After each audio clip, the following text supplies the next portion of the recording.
दोस्तों, आज की मेरी कहानी है सुनेली का कुआं। राजस्थान और गुजरात की सीमा पर बसा एक छोटा सा गांव था। नरसी की ठाड़ी राजस्थान के और गांव के तरह यहाँ भी पानी की बहुत कमी थी। गांव की दूसरी बहू बेटियां सिर पर घड़े रखकर दूर दूर से पानी लाती थी। इसी गांव की एक बिंदड़ी थी सुनेली। घर का सारा काम काज और दूर से पानी भरकर लाना। शाम तक सुनेली थक कर चूर हो जाती थी। पानी लाने की परेशानी से बचने के लिए गांव का एक परिवार बंजारे के कुएं पर जाकर रहने लगा। सुनीली चाहती थी कि उसका परिवार भी किसी कुएं के पास जाकर डेरा जमाए। परिवार के लोग अपने पुरखों की ठाड़ी छोड़कर कहीं जाना नहीं चाहते थे। बेचारी सुनेली मन मार कर रह जाती थी। एक दिन की बात है, सिर पर पानी का घड़ा उठाए मन में कुछ गुनती विचारती अनमनी सी सुनेली ठाड़ी को लौट रही थी। खेजड़े के पास पेड़ के नीचे सांस लेने रुकी तो उसकी नजर जड़ पर पड़ी। वहां उसे गीली मिट्टी दिखाई दी। ये उधरे भी सब जगह बिल खोद डाल देते हैं, उसने सोचा और आगे बढ़ चली।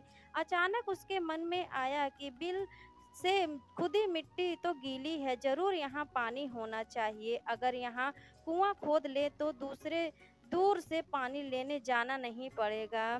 उसके पैरों को मानो पंख लग गए। जल्दी से घर पहुंचकर उसने अपने बेटों से कहा, अपने फावड़े उठा लो, गांव के खेजड़े के पेड़ के पास हम कुआं खोदेंगे। तीनों बेटे और उनका पिता सुनीली की बात सुनकर हंसने लगे। उंदरों का बिल बनाना कौन सी नई बात है, पर यहाँ पानी कहाँ? उसके पति ने उसे समझाया, पर सुनीली ना मानी। ना आओ तुम मेरे साथ, मैं अकेले ही कुआं खोद लूंगी, उसने कहा और फावड़ा उठाकर चल दी खेजड़े के पेड़ की ओर। बहुत देर तक जब सुनेली न लौटी तो बूढ़े ठाकुर ने बेटों से उसके बारे में पूछा। वे तीनों हंसते हुए बोले, माँ तो फावड़ा लेकर कुआं खोदने गई हैं। ठाकुर ने बड़े बेटे को सुनीली को देखने भेजा। बेटा खेजड़े के पेड़ के पास पहुंचा तो देखता ही रह गया। उसकी माँ फावड़े से खुदाई कर रही थी। पास ही बहुत सी ताजी मिट्टी पड़ी थी। उसने माँ के हाथ से फावड़ा लेकर खोदना शुरू किया।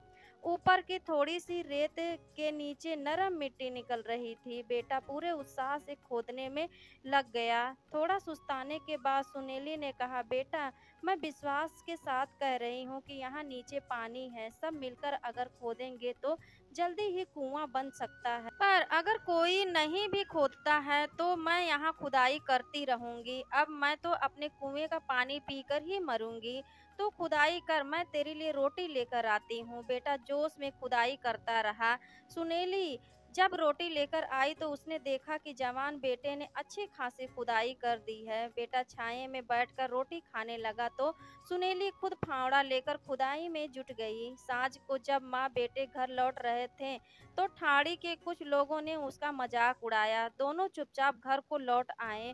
मन ही मन वे दोनों बहुत खुश थे। सुबह सवेरे छोटे बेटा सोकर उठा तो उसे घर में माँ नहीं दिखाई दी। घड़ा भी अपनी जगह नहीं था। पास में सोते हुए भाई को उठाकर उसने कहा, भाई सा, माँ शायद ठीक कहती हैं, खेजड़ा इसलिए हरा भरा रहता है कि उसके नीचे जमीन में पानी है। चलो हम भी माँ के काम में हाथ बटाएं। बड़ा भाई थोड़ी देर बैठा सोचता रहा, फिर बोला, तू ठीक कहता है, चल हम चलकर माँ का हाथ बटाएं। खेजड़े के पास पहुंचकर दोनों माँ के खोदे गड्ढे में उतर गए। माँ के हाथ से फावड़ा लेकर दोनों ने खुदाई शुरू कर दी। तब तक सुनेली का पति भी वहां आ पहुंचा। पति और बेटे को देखकर सुनेली फूले न समाई। उसे विश्वास हो गया कि अब खेजड़े के पास कुआं जरूर खुदेगा। दोपहर तक सारा परिवार कुआं खोदता रहा। राजस्थान का मौसम, अचानक आंधी आ गई। खुदे हुए गड्ढे में रेत भर गई। ठाड़ी वालों ने सुनीली और उसके परिवार का खूब मजाक उड़ाया। दोनों बेटे उदास हो गए।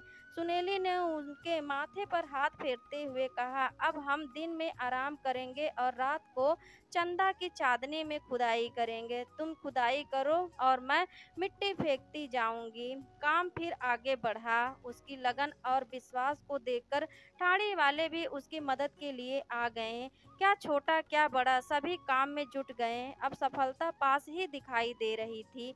जैसे जैसे गड्ढा गहरा होता गया, मिट्टी ऊपर लाना मुश्किल होने करने लगा। सुनीली ने तरकीब लगाई, बोला जैसे कुएं से पानी निकालने के लिए गरारी लगाते हैं वैसे गरारी यहाँ भी लगा लो। उससे मिट्टी ऊपर खींचना आसान हो जाएगा। अब जैसे ही मिट्टी ऊपर आई बच्चे उसे फेंक आते।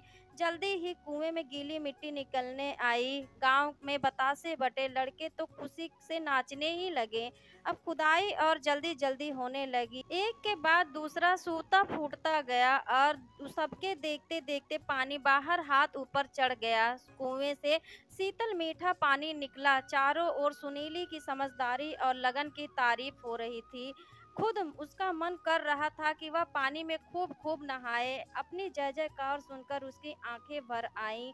वह बोली, भाई लोगों, अकेले चना भाड़ नहीं फोड़ सकता। अगर आप मेरे साथ नहीं होते आते तो मैं अकेली भला क्या कर पाती। गांव के सबसे बूढ़े व्यक्ति ने कहा, यह तो थारी हिम्मत है बिंदड़ी सा। उधरे तो बिल खोदते ही हैं, खेजड़े भी राजस्थान में उगते ही हैं, पर अपने 80 वर्ष के जीवन में मैंने किसी को ऐसा सोचते नहीं देखा। सुनेली के खोदे कुएं में पानी कभी खत्म नहीं होता और लोग आज भी उसे सुनेली का कुआं कहते हैं।